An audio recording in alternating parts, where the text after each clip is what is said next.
ভাগ পোৱাটো আমাৰ কাৰণে জন্ম জন্মান্তৰৰ বহুত পুণ্যৰ ফল।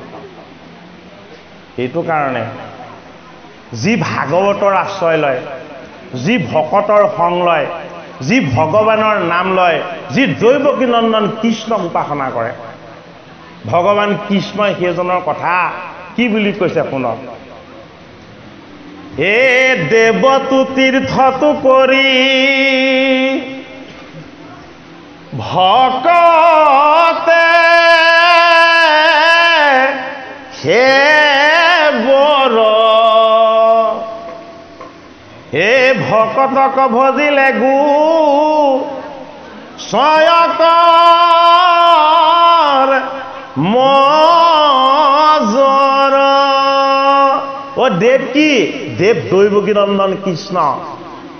তীৰ্থ কি? মহাতীৰ্থ হল বৈকুণ্ঠ ধাম। বৈকুণ্ঠ ধামতকেও ভগৱান কৃষ্ণতকেও ভগৱান কৃষ্ণই কৈছে মোৰ ভকতহে শ্ৰেষ্ঠ। বোলে কিয় ভকত শ্ৰেষ্ঠ? বোলে মই হলো ঈশ্বৰ, তেওঁলোক মোৰ পুত্ৰ। মোৰ ঈশ্বৰৰ পুত্ৰৰ প্ৰতি প্ৰেম মই তোমালোকক কৈ শেষ কৰিব নোৱাৰিম। সেইটো কাৰণে আমাৰ প্ৰথমতে প্ৰেম আৰু স্নেহ কাৰ প্ৰতি হ'ব লাগিব? ভকতৰ প্ৰতি হ'ব লাগিব। আমাৰ যদি জীৱৰ প্ৰতি প্ৰেম নহয়, ভকতৰ প্ৰতি যদি আমাৰ প্ৰেম নহয়, তেতিয়াহ'লে আমাৰ ঈশ্বৰৰ প্ৰতি প্ৰেম হ'ব জানো? হয়নে বাৰু? আমি এই জীৱ সমস্তক আমি ঈশ্বৰ জ্ঞান কৰিব লাগিব। আমি এইসকলৰ প্ৰতি কোনো ধৰণৰ কপট আমাৰ মনত আমি ৰাখিব নালাগিব। কাৰণ আমি আশীৰ্বাদৰ ভাগ ল'বলৈ হ'লে আমি কপট শূন্য প্ৰকৃতি কৰিবলৈ অভ্যাস কৰিব লাগিব। সেইটো কাৰণেই দ্বিতীয় স্কন্ধত ভাগৱত ভগৱন্তই পৰীক্ষিত ৰূপী এই জীৱন পৰীক্ষা দিবলৈ অহা ভক্তিৰ পাৰ হ'ল গংগা। এই গংগাৰ পাৰত পৰীক্ষিতে গুৰুৰ মুখপদ্মে ভাগৱত কথা শুনিম বুলি যেতিয়াই তেওঁ সিদ্ধান্ত ল'লে, খুকে বাকি দিলে অমৃত।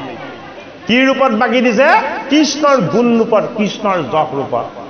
গতিকে আমিও জীৱ, এই জীৱ তাৰণ বা জীৱ উদ্ধাৰৰ আৰু জীৱই ঈশ্বৰৰ পুণ্যৰ ভাগ পোৱাৰ যি ব্যৱস্থা, এই ব্যৱস্থাই হ'ল ভাগৱত কথা শ্ৰৱণ কীৰ্তন। সেইটো কাৰণে হৰি হৰি ঘুকিও বুলি কৈছে। হৰি হৰি কিয় আমি ঘোষণা কৰিব লাগে? হৰি মানে নিৰ্গুণ। হৰি মানে নিৰ্গুণ। নিৰ্গুণ কি? নিৰ্গুণ ঈশ্বৰ। নিৰ্গুণ কি? ভাগৱত শাস্ত্ৰ, গীতা শাস্ত্ৰ। নিৰ্গুণ কি? হৰিৰ গুণ কীৰ্তন আৰু উপাসনা।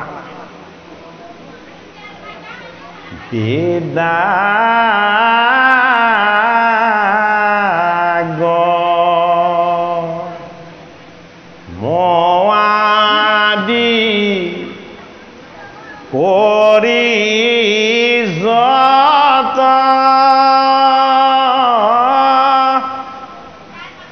বিস্তৰ শাস্ত্ৰত নাহি কাজ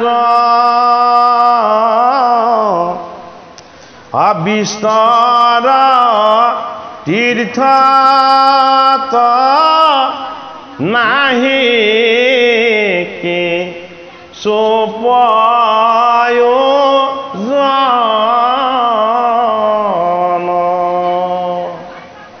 সংসাৰ ধৰিতে খোজা যে আপোন মুখ্যৰ হেতুতে গোবিন্দ গোবিন্দ বেকতে বোলা বচন হে গোবিন্দ গোবিন্দ বেকতে বোলা বচন। বেদৰ মাৰ্গ দুটা। আমাৰ ধৰ্মটো ক'ৰ পৰা প্ৰতিপাদন হৈছে? বেদৰ পৰা প্ৰতিপাদন হৈছে। বেদৰ সাৰ হ'ল ভাগৱত আৰু গীতা। সেইটো কাৰণে বেদৰ শিৰোৰত্ন বুলি কোৱা হয় ভাগৱতক। বেদা গম আদি কৰি যত বিস্তৰ শাস্ত্ৰত নাহি কাজ বেদৰ আগম মাৰ্গ জানিবলৈ হ'লে আপুনি 6খন বেদৰ অংগ জানিব লাগিব কবিতাৰ পংক্তিবিলাকৰ বিষয়ে ভালকৈ জানিব লাগিব যেনে বেদাংগবিলাক অধ্যয়ন কৰোঁতে বহুত বছৰ লাগিব তাৰ পাছতহে বেদ অধ্যয়ন কৰিব পৰা যাব সেইটো কাৰণে বেদৰ আগম মাৰ্গক আমি যদি বৰণ কৰোঁ আমি ঈশ্বৰক নাপাম কি পাব লাগিব আমি নিগম মাৰ্গ পাব লাগিব নিগম মাৰ্গত কোন আছে নিগম মাৰ্গত ঈশ্বৰ জ্ঞান লাভ কৰিবৰ কাৰণে কাণ্ডাৰী হৈ গুৰু আছে সেইটো কাৰণে গুৰুক কি বুলি কোৱা হয় গুৰুক কোৱা হয় গোবিন্দ আমি যদি গুৰুৰ চৰণ ভজি গুৰুৰ কৃপা আৰু আশীৰ্বাদৰ দ্বাৰা আমি যদি ভাগৱত কথা শ্ৰৱণ কীৰ্তন কৰিব পাৰোঁ তেতিয়াহ'লে আমাৰ ঈশ্বৰ সাক্ষাৎ হ'ব সেইটো কাৰণে গোবিন্দ গোবিন্দ বেকতে বোলা বচন বুলি দুবাৰ কৈছে এক গোবিন্দ আমাৰ আত্মা এক গোবিন্দ এই ভাগৱত শাস্ত্ৰ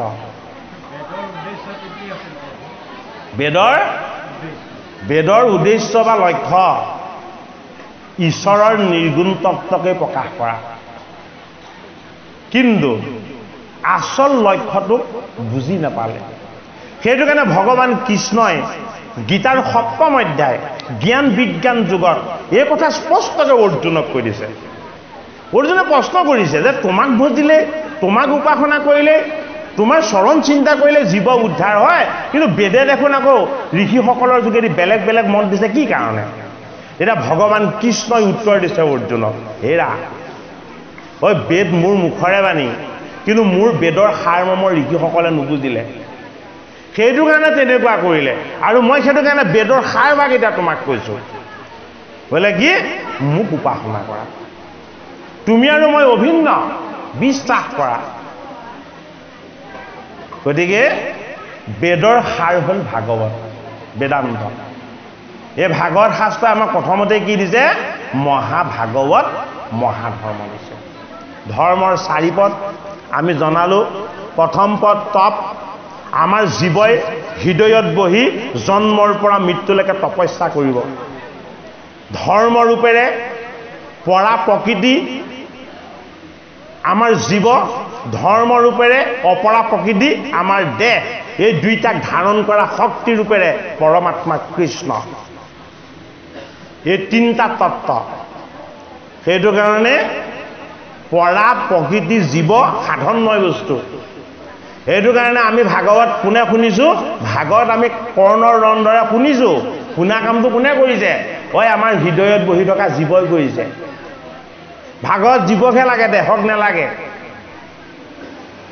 সেইটো কাৰণে এই জীৱৰ তত্ত্বটো আমি বুজিব লাগিব জীৱ হ'ল পৰা প্ৰকৃতি জীৱ হ'ল শুদ্ধ বস্তু জীৱ হ'ল ঈশ্বৰৰ অংশ এই পঞ্চভূত হ'ল অপৰা প্ৰকৃতি এই অপৰা প্ৰকৃতি কি এই অপৰা প্ৰকৃতি হ'ল ঈশ্বৰৰ বহিৰংগা শক্তি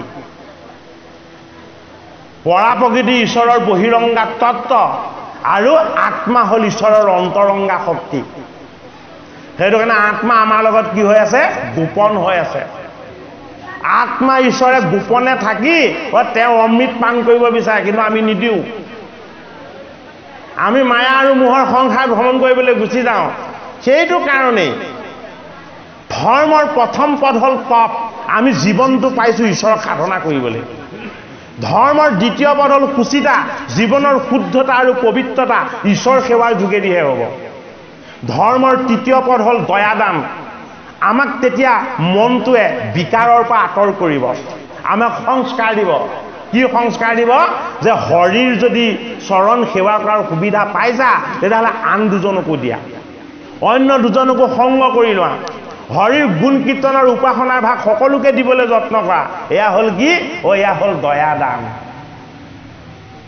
হৰিৰ ভকতিটোহে দয়াদান এই হৰি ভকতিৰ ভাগ যদি কেনেবাকৈ জীৱই পায় হৰি ভকতি কি হৰি ভকতি ঈশ্বৰ নিজেই সেইটো কাৰণে ঈশ্বৰেই সত্য এই জগতত কোনো সত্য নহয় সংসাৰো মিছা নহয় সংসাৰতো ঈশ্বৰৰ তত্ত্বই ঈশ্বৰ চৈতন্য হৈ লুকাই আছে সংসাৰ মিছা কিন্তু সংসাৰক পালন কৰোঁতা ঈশ্বৰ সত্য গতিকে আমি জীৱৰূপেৰে পৰা প্ৰকৃতি দেহ ৰূপেৰে অপৰা প্ৰকৃতি আৰু আত্মা ৰূপেৰে আমাৰ আৰু ঈশ্বৰৰ মাজত কোনো পাৰ্থক্য নাই যি শক্তিয়ে ঈশ্বৰে গোটেই ব্ৰহ্মাণ্ড চলাই আছে সেই শক্তিৰ যোগেদি আমাকো চলাই আছে প্ৰভু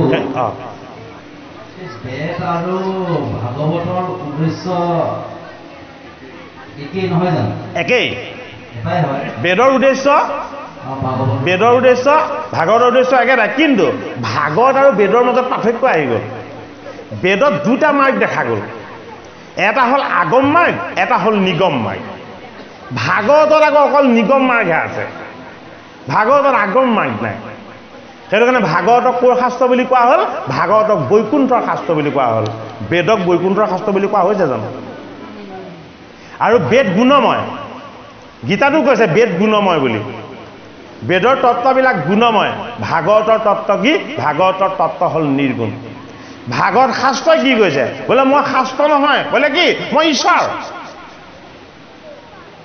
ভাগৱত শাস্ত্ৰই নিজকে শাস্ত্ৰ বুলি যদিও কৈছে স্বৰূপটো কি বুলি কৈছে একাদশ স্কন্ধ আৰু দ্বাদশ স্কন্ধত ভাগৱত শাস্ত্ৰই কৈছে মই ভাগৱত স্বৰূপে ময়ে ঈশ্বৰ সেইটো কাৰণে আমি আমাৰ ঈশ্বৰজনক অবাস্তৱ আমি নেপাম বুলি আমাৰ পৰা বহুত দূৰত আছে বুলি আমি যাতে সেইদৰে নাভাবোঁ আমাৰ ঈশ্বৰজন ভাগৱত আৰু গীতাতেই আছে বিৰাজমান হৈ আমি যদি ভকতৰ সংগত ভাগৱতৰ কথা যদি শ্ৰৱণ কীৰ্তন কৰি আমি যদি ঈশ্বৰ সেৱা আৰু ঈশ্বৰ উপাসনাৰ আমি যদি অকণমান সুযোগ পাওঁ তেতিয়াহ'লে হৰি পোৱাৰ আনন্দ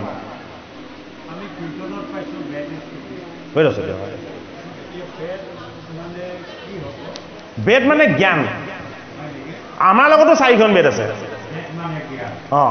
আমাৰ লগতো 4খন বেদ আছে বেদটো জীৱকো কোৱা হয়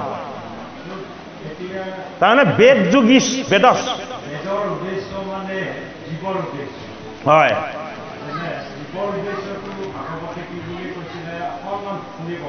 কওক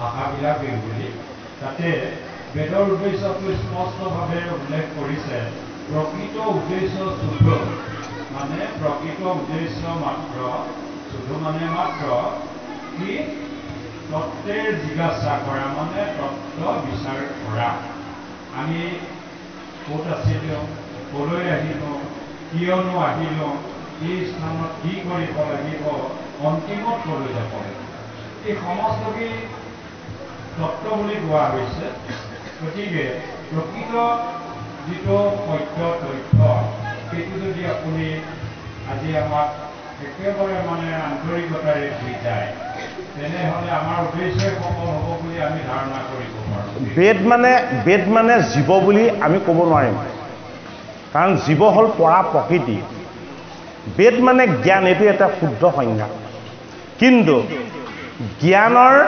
তত্ত্বত ঈশ্বৰক পোৱা নাযায় ঈশ্বৰক পোৱা যায় ভকতিত সেইটো কাৰণে ভাগৱত বেদৰ অন্তিমখিনি সাৰখিনি ভাগৱতলৈ অনা হৈছে সেইটো কাৰণে বেদৰ 4টা তত্ত্ব আমাৰ লগত আছে বেদ গুণময় ঋগ এতিয়া নক'ব অঁ মোক ক'বলৈ আপুনি প্ৰথম শুনি লওক জীৱ বুলি ধৰিম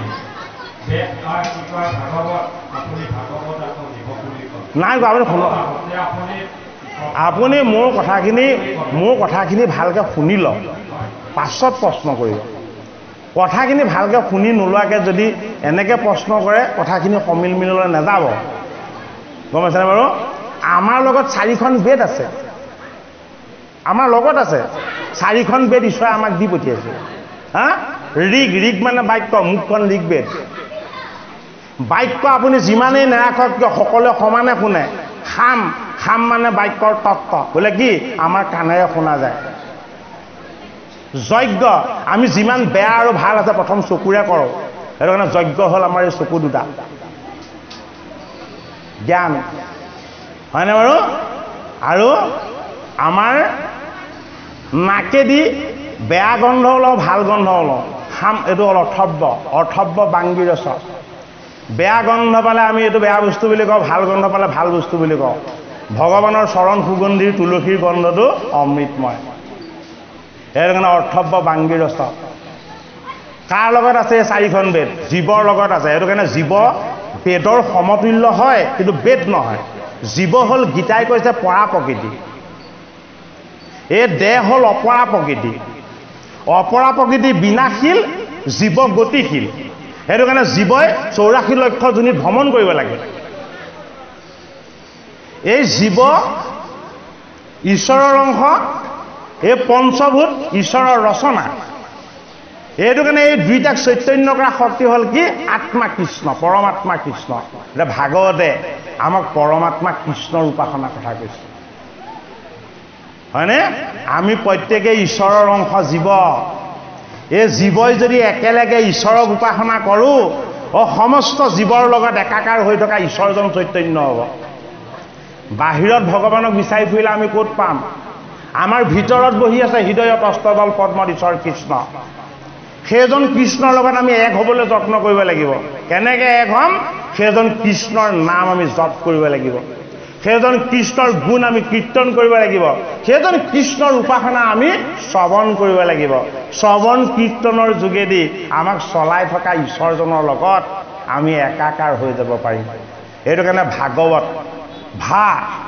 ভাৱদীপ্ত সচ্চিদানন্দে গতি ঐশ্য অলৌকাকী বৰিষ্ঠম সৰ্বশাস্ত্ৰানাম ত্ৰয়ী ইব ভৱান্নবে অৰ্থাৎ ভাৱনা আৰু ভক্তিৰে ঈশ্বৰ তত্ত্বৰ লগত এক কৰি দিব পৰা শক্তিটো পোহৰ জ্যোতি কি আমাৰ আত্মা সেইটো কাৰণে সচ্চিদানন্দে সৎৰূপেৰে আত্মাই সৰ্বদা আনন্দিত আত্মাৰ কোনোদিন ক্ষয় নাই আত্মাৰ কোনোদিন দুখ নাই আত্মাৰ কোনোদিন কষ্ট নাই সৰ্বদা আনন্দিত এই সৰ্বদা আনন্দিত ঈশ্বৰ তত্ত্বটোৰ লগত যদি আমাৰ পৰিচয় হয় আমি তাৰ যদি জ্ঞান লাভ কৰি আমি যদি ঈশ্বৰক উপাসনা কৰোঁ গতি ঐশ্য অলৌকাকী এই জীৱ হৈ আমি মৰ্ত্যলৈ আহিছিলোঁ যদি আমি মৰ্ত্যলৈ আহিও ঈশ্বৰৰ উপাসনাৰ সংগ পাওঁ বৈকুণ্ঠ ধামত লাভ কৰা আনন্দৰ ভাগ পাম সেইটো কাৰণে গতি ঐশ্য অলৌকাকী এই অলৌকিক ঈশ্বৰৰ তত্ত্বময় গতি যদি আমি স্পৰ্শ কৰিবলৈ পাওঁ তেতিয়াহ'লে কি হ'ব বৰিষ্ঠম সৰ্বশাস্ত্ৰানাম সকলো শাস্ত্ৰৰ ভিতৰত এইখনেই শাস্ত্ৰ বোলে কি সকলোতকৈ বৃহৎ সকলোতকৈ শ্ৰেষ্ঠ আৰু সকলোতকৈ উৎকৃষ্ট বোলে কিয় এয়া শাস্ত্ৰ নহয় এয়া ঈশ্বৰ নিজে এইভাগ কেৱল অকল শাস্ত্ৰই নহয় ভগৱান কৃষ্ণ নিজেই ভাগৱত ৰূপ বুলি কৈছে সেইটো কাৰণে এই ভাগৱত কথা যি শ্ৰৱণ কীৰ্তন কৰে ভাগৱতৰ নিৰ্গুণ ঈশ্বৰ তত্ত্বক ভগৱত মূৰ্তি বুলি যি সেৱা কৰে সেই জীৱ উদ্ধাৰ হৈ যায় সেইটো কাৰণে ত্ৰয়ী ইব ভৱান্নবে চাৰিটা অক্ষৰৰ সেই চাৰিটা তত্ত্ব এই চাৰিটা তত্ত্ব কি জ্ঞান বিজ্ঞান তদং আৰু ৰহস্য জ্ঞানত গুৰু বিজ্ঞানত ভাগৱত ধৰ্ম ভাগৱত ধৰ্মৰ তত্ত্ব মৰ্ম আৰু অৰ্থ এয়া হ'ল তদং এই অৰ্থ আৰু তত্ত্বই কোনেও বুজিব নোৱাৰা কোনেও জানিব নোৱাৰা পৰম সত্যৰ সন্ধান দিব বিচাৰে সেয়া হ'ল ৰহস্য ৰহস্য হ'ল ভাগৱত ৰহস্য হ'ল গীতা ৰহস্য হ'ল ভগৱানৰ নাম এই ৰহস্যৰ ৰহস্যমো হুৰণা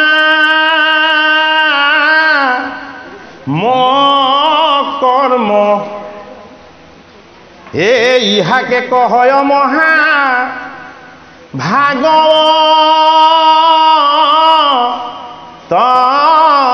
ধৰ্ম ভাগৱত সৰ্বদা নিজে শ্ৰৱণ কীৰ্তন কৰি পুণ্যৰ ভাগ নিজলৈ সঞ্চয় কৰা বস্তুৱে এই ভাগৱত জ্ঞান কোনেও কাকো দিব নোৱাৰে ভাগৱত জ্ঞান কোনেও কাকো দি শেষো কৰিব নোৱাৰে ভাগৱত জ্ঞান কিয় কোনেও কাকো দিব নোৱাৰে আৰে ভাগৱত মানে ঈশ্বৰ নিজে ঈশ্বৰৰ জ্ঞান ঈশ্বৰৰ কিবা তেওঁ দিব লাগিব তেতিয়াহে পাব আমি হাতেৰে সৈতে হাত বাউলি মাতি থাকিলে নেপাম ভগৱান্তৰ কৃপা হ'ব লাগিব দ্বিতীয় স্কন্ধ গুৰুৱে দিয়া যি ঈশ্বৰ জ্ঞান এই ঈশ্বৰ জ্ঞানেই হ'ল মহাভাগৱত মহাধৰ্ম আকৌ পদ অকমান আগবা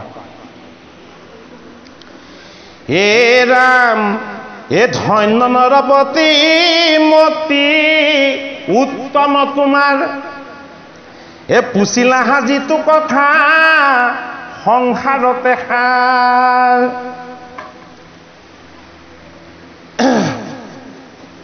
এ মুখ্যৰ সাধন ইটো জগতৰ হিত লভিলে মুকুতি যিটো তাহাৰো বাঞ্চিত নাহি জ্ঞান যাৰ জাতি ধৰ্ম মাত্ৰ কৰে নিতে বলি বিশ্ব পাঞ্চ যজ্ঞ কোৱাচৰে তাহাৰ সুতব্য কথাই আছে অসংখ্যাত এ হৰি বিমুখৰ হুৱে ব্যৰ্থে আয়ু পাৰ দিন ভৈলে ধন কুতুম বৰ চিন্তা কৰে নিদ্ৰাস্তি আলাপে ৰাত তিৰু আয়ু হৰে মিছা বিষয় অতমাত্ৰ কৰে অভিলাষ সিহেতু নেদেখে নৰে আপোনাৰ নাশ হেন জানি যাৰ ইচ্ছা মুখ্যক সৰ্বথা পৰীক্ষিত তেবে শুনি মোক কৃষ্ণ কথা শুকমুনিয়ে পৰীক্ষিত নৃপতিক কৈছে যে হে পৰীক্ষিত নৃপতি হে পৰীক্ষিত ৰজা দ্বিতীয় স্কন্ধৰ তুমি কথাখিনি অতি আগ্ৰহেৰে শুনা তুমি মোক যি প্ৰশ্ন সুধিলা এই প্ৰশ্নই হ'ল সংসাৰৰ সাৰ প্ৰশ্ন পৰীক্ষিতে কি প্ৰশ্ন সুধিছিলে যে জীৱৰ লক্ষ্য কি মুমুক্ষু জীৱই কি কৰা উচিত এই প্ৰশ্ন সুধিছিলে আৰু অভিশপ্ত জীৱই কি কৰিলে অভিশাপৰ পৰা মুক্তি পাব যেতিয়া গুৰু ভগৱান শুকদেৱে কৈছে যে তুমি মোক যি কথা সুধিলা এয়া সংসাৰৰ ভিতৰত সাৰ কথা তুমি মোক কি কথা সুধিলা তুমি মোৰ উপাসনীয় ঈশ্বৰ ভগৱান কৃষ্ণৰ কথা সুধিলা পৰীক্ষিত নৃপতিক কৈছে যে তুমি কৃষ্ণৰ অৰুণ চৰণ তোমাৰ হৃদয়ত ধাৰণ কৰা গুৰুৱে তেওঁক শিকাইছে ভগৱান কৃষ্ণক তুমি কেনেকৈ উপাসনা কৰিবা এটা কৃষ্ণৰ কথা কেনেদৰে শ্ৰৱণ কৰিবা যে কৃষ্ণৰ কথা মই তোমাক কম তুমি এই কথা শ্ৰৱণ কৰিবৰ কাৰণে কৃষ্ণৰ দুখনি চৰণ তুমি হৃদয়ত উপাসনা কৰা প্ৰথমতে কৃষ্ণৰ অৰুণ চৰণ তুমি হৃদয়ত ধ্যান কৰি তোমাৰ মন প্ৰাণ কৃষ্ণময় কৰি লোৱা তেতিয়া কি হ'ব তোমাৰ কৃষ্ণ কথা শুনিবলৈ মনটো একাগ্ৰ হ'ব তোমাৰ মনটো আৰু ইফালে সিফালে উৰি নুফুৰিব ধন্য নৰপতিমতি উত্তম তোমাৰ পুচিলাহা যিটো কথা সংসাৰতে সাৰ তোমাৰ মনটো অতি উত্তম কেনে কিয় উত্তম হ'ল তুমি ঈশ্বৰৰ কথা সুধিলা ভগৱান কৃষ্ণৰ কথা সুধিলা মুখ্যৰ সাধন এইটো জগতৰে হিত এই কৃষ্ণৰ কথাই মুখ্য সাধন কৰায় আৰু কি কৰে জগতৰো কুশল আৰু মংগল কৰে লভিলে মুকুতি যিটো তাহাৰো বাঞ্চিত যিসকলে মুখ্য লাভ কৰিলে তেওঁলোকেও ভগৱান কৃষ্ণৰ কথা বিচাৰে মুকুট সকলেও বিচাৰে গতিকে এয়া অতি সাৰ কথা নাহি জ্ঞান যাৰ জাতি ধৰ্ম মাত্ৰ কৰে নিতে বলি বিশ্ব পাঞ্চ যজ্ঞ কোৱাচৰে যিসকলৰ জাতি ধৰ্ম পৰম্পৰাগতভাৱে আচৰণ কৰি যিবিলাকে এটা স্বাভাৱিক জীৱন যাপন কৰি আহিছে যে বেদে যেনেদৰে জীৱন যাপন কৰিবলৈ দেখাইছে সেইমতে কৰি আহিছে সেই কথাখিনিকে কৈছে যে তেওঁলোকেও শুনিব লগা কথা আৰু বহুতখিনি থাকি গৈছে পৰীক্ষিত নৃপতিক কৈছে শুকমুনিয়ে কি আছে যে হৰি বিমুখৰ হয় ব্যৰ্থ আয়ু পাত হৰিত যদি বিমুখ হয় তেওঁলোকৰ আয়ুটো এনেই অভাৱত নষ্ট হয় আয়ু মানে কি আমাৰ জীৱন সময় আমি জন্মৰ পৰা মৃত্যুলৈকে যিখিনি সময় বাচি থাকোঁ সেইখিনিকে আমাৰ পৰম আয়ু বুলি কোৱা হয় এই সময়খিনিত যদি আমি ভগৱান কৃষ্ণৰ কথা শ্ৰৱণ কীৰ্তন নকৰোঁ আমাৰ সময়খিনি অথলে যাব বুলি কৈছে শাস্ত্ৰই আমি ভগৱান কৃষ্ণৰ কথা শ্ৰৱণ কীৰ্তন কৰিলে আমাৰ সময়খিনি কি হ'ব সামফল হ'ব দিন ভৰিলে ধন কুটুম বৰ চিন্তা কৰে ৰাতিপুৱাৰ লগে লগে হালখন লৈ যাব লাগিব হয়নে বাৰু কেতিয়াকে কোৰখন লৈ যাব লাগিব কৰ্ম কৰিবই লাগিব যেটো আমাৰ জীৱনটো কৰ্মময় ৰাতিপুৱাৰ পৰা গধূলিলৈকে আমি কি কৰিলে আমাৰ লাভ হ'ব কি কৰিলে আমি জীৱনটো ভালদৰে যাপন কৰিব পাৰিম আমি সেইখিনি চিন্তাতে থাকো আৰু যেতিয়া ৰাতি হয় ৰাতি হোৱাৰ লগে লগে মনৰ বৃত্তিৰূপী ভাৰ্যা আমাৰ ভাৰ্যা দুটা অৰ্থ হয় শাস্ত্ৰত এটা ভাৰ্যা নিজৰ ভাৰ্যা এটা ভাৰ্যা আমাৰ মনৰ বৃত্তি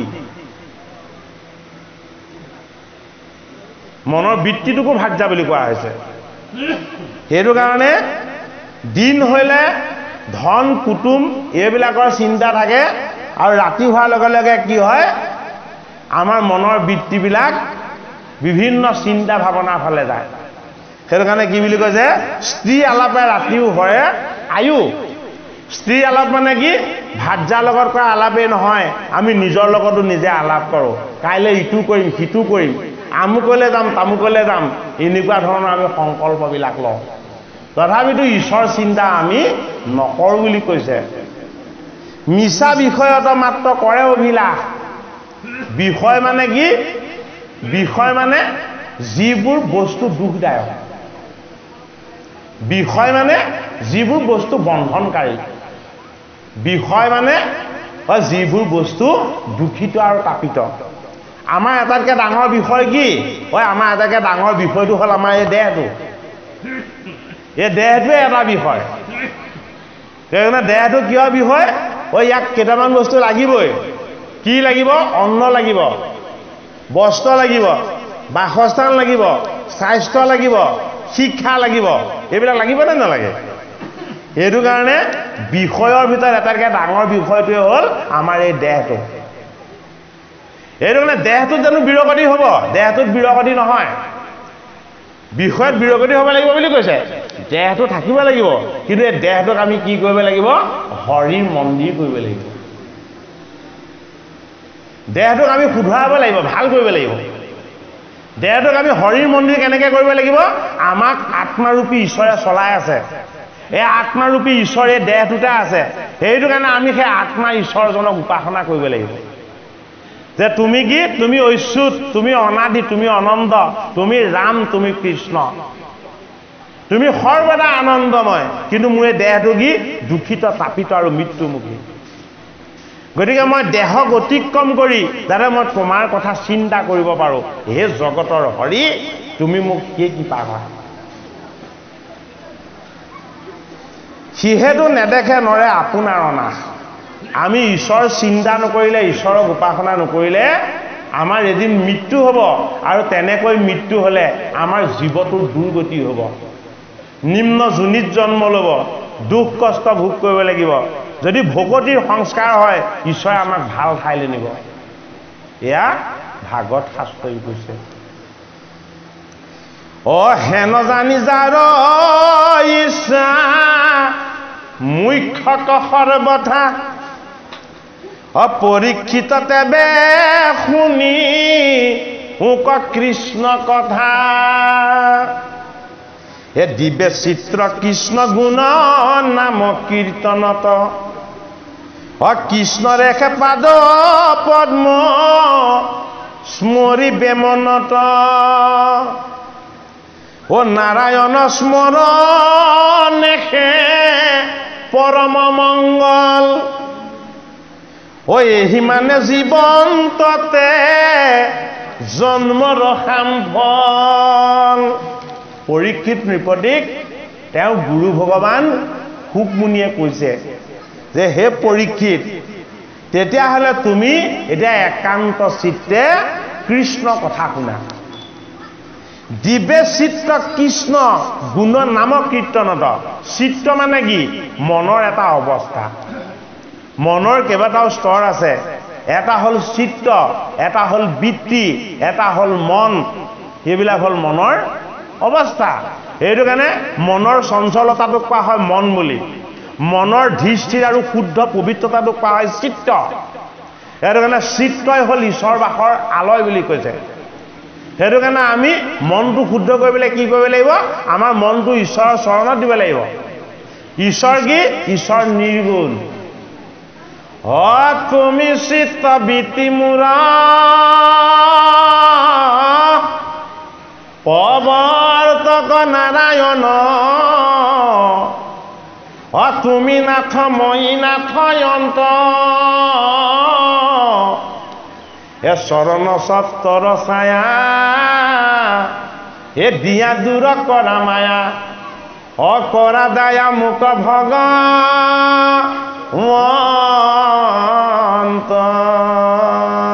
তুমি চিত্ত বৃত্তি মূৰ। আমাৰ মনটোৰ মালিক কোন? আমাৰ মনটোৰ মালিক হ'ল ঈশ্বৰ। এই মনৰ মালিক যদি আমি ঈশ্বৰ বুলি অনুভৱ কৰিব পাৰোঁ, তেতিয়াহ'লে আমি মনটো কাক দিম? মনটো ভগৱান কৃষ্ণৰ চৰণত দিম। ভগৱান কৃষ্ণৰ চৰণত যদি আমি মনটো দি দিওঁ, তেতিয়াহ'লে কি হ'ব? সিজনক দেখিলে কৃষ্ণৰ নাম মুখত আহিব আৰু প্ৰেম ভাৱ জাগ্ৰত হ'ব। ইজনে সিজনক প্ৰণাম কৰিব, সেৱা কৰিব।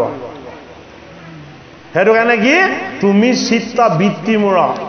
মোৰ চিত্তৰূপী মনৰ শুদ্ধতাত হে আত্মাৰূপী ঈশ্বৰ তুমি যেতিয়া প্ৰৱেশ হৈ যোৱা, তেতিয়া মোৰ তোমাৰ চৰম চিন্তা হৈ যায়। বোলে কি হয়?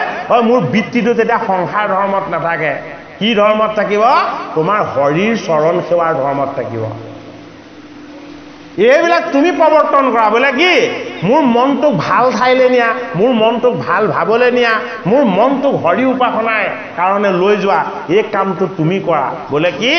তুমি মনৰ বৃত্তিও কি কৰা? মোৰ ভাল ভাৱ আৰু ভাল চিন্তা তুমি প্ৰৱৰ্তন কৰা। বোলে মই কি? মই দেহী। তুমি কি? তুমি আত্মা নিৰাকাৰ নিৰ্গুণ। সেইটো কাৰণে কি বুলি কৈছে? নাৰায়ণ বুলি কৈছে। নাৰায়ণ মানে হ'ল নিৰ্গুণ ঈশ্বৰ।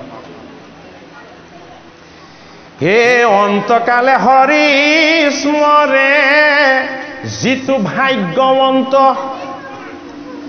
তাহাৰ মহিমা কহি কোনে পাৱে অন্ত। পৰীক্ষিতক কৈছে যে তোমাৰ 7 দিনতে মৃত্যু হ'ব। এই 7 দিন তুমি বেলেগ কথা নাভাবি তুমি গংগাৰ পাৰলৈ আহি তুমি ভাগৱত কথা কৃষ্ণ কথা শুনি তুমি মৃত্যু বৰণ কৰিম বুলি ভাবিছা। হেৰা পৰীক্ষিত নিপতি, তোমাৰ সমান ভাগ্যৱান এই সংসাৰত কোনো নাই। বোলে কি? অন্তিম সময়ত তুমি কৃষ্ণ কথাৰ ভাগ পাবা। এতিয়া অন্তিম সময়ত কৃষ্ণ কথাৰ ভাগ পোৱাটোৰ সমান ডাঙৰ ভাগ্য নাই। শুকদেৱে পৰীক্ষিতক কৈছে এই কথা। হে যিটো ব্ৰহ্মময় দেখে জগত নিখিল, যত পাপ পুণ্য সমস্ততে নিবৰ্তিল,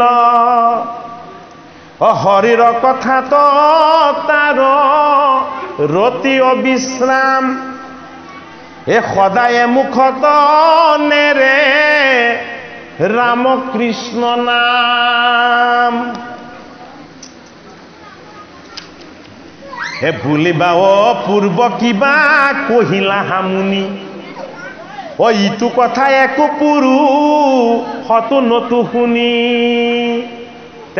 শুকদেৱে কৈছে যে মই তোমাক এতিয়া ইমান এটা ডাঙৰ কথা কৈ দিলোঁ, তুমি আগতে কাৰো মুখত এই কথাটো শুনা নাই। তুমি এতিয়া মোক সুধিবা, হে মোৰ গুৰুজন, আপুনিনো এই অমৃতময় কথা ক'ত পালে? যে অন্তিম সময়ত ভগৱান কৃষ্ণৰ নাম গুণ আৰু যশ এয়া পোৱাটোতকৈ ডাঙৰ ভাগ্য নাই বুলি আপুনি এই কথানো ক'ত পালে? পৰীক্ষিত নৃপতিক প্ৰশ্ন কৰিছে শুকদেৱে। বোলে কি? তুমি মোক এই কথাও সুধিব পাৰা। শুনা সাৱধানে আৰু নৃপতি উত্তৰ, ইটো মহাভাগৱত শাস্ত্ৰ বৈকুণ্ঠৰ। মই তোমাক এই কথা যে কৈছো, এয়া ভাগৱত কথা। এয়া ক'ৰ শাস্ত্ৰ? এয়া বৈকুণ্ঠৰ শাস্ত্ৰ, এই মৰ্ত্যৰ শাস্ত্ৰ নহয়। আত্মহাধৰ্ম একে নামে সে প্ৰখ্যাত, শ্ৰৱণ মাত্ৰকে কৰে কৃষ্ণ সাক্ষাৎ। পূজা নমস্কাৰত ধ্যান সমস্তে দুষ্কৰ এই হৰিগুণ নাম ধৰ্ম মহাসুখকৰ অস্তি বাল্য বৃদ্ধ সমস্তৰে অধিকাৰ হে চাণ্ডালকো কৰে নামে তেখনে উদ্ধাৰ হে কলিৰ সন্ধ্যাতময়ী পহিলো পিতৃত হে তুমি মহাবৈষ্ণৱত কৰিব বিদিত হে প্ৰশ্নৰ উত্তৰ দেও হুয়ো সাৱধান কৃষ্ণৰ নামেহে জানা পৰম কল্যাণ নামে সাধে যাৰ যেন মতয় অভিলাষ জীৱা মুখ্য চাহে বৈকুণ্ঠত দেন্তবা জ্ঞানৰো জানিবা হৰি নামে মুখ্য ফল নাহিকে নামত পৰে পৰম মংগল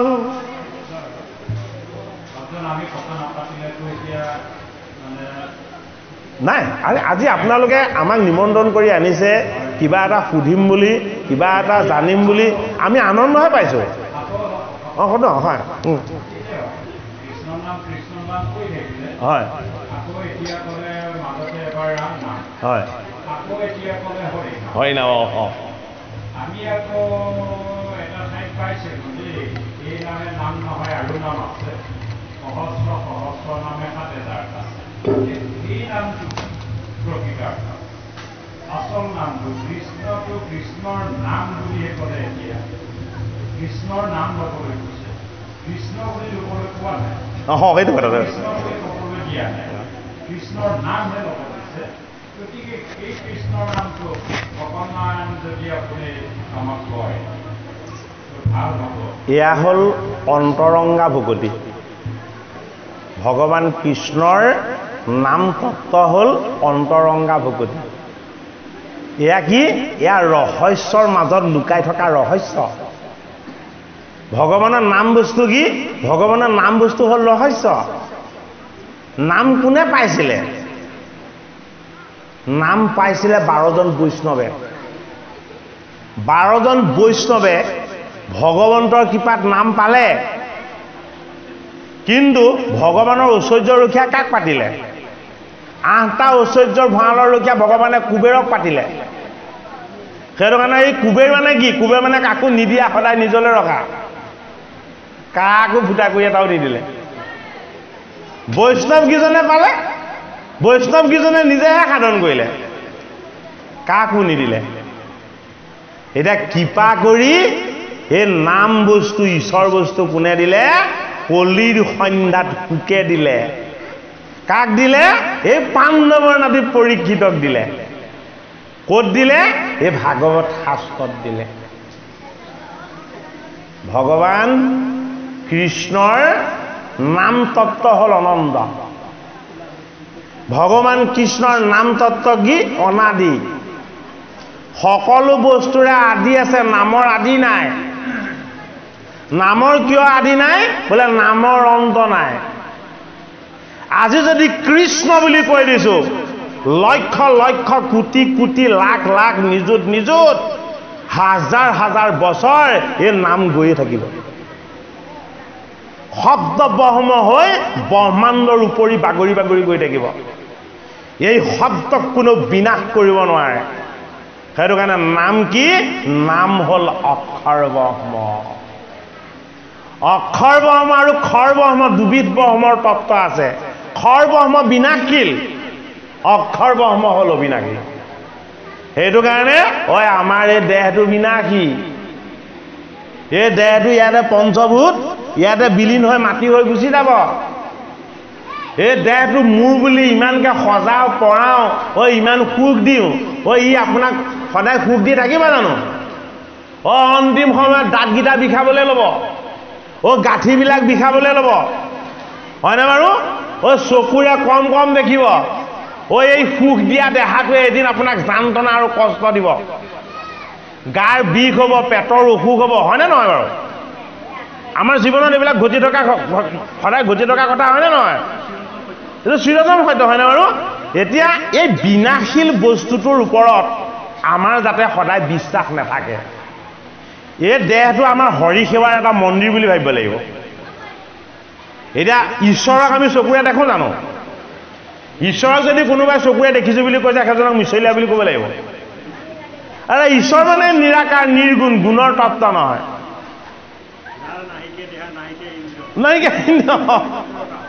যিজনৰ সকলোবিলাক শক্তি সামৰ্থ্য তেওঁৱেই, হয়নে বাৰু?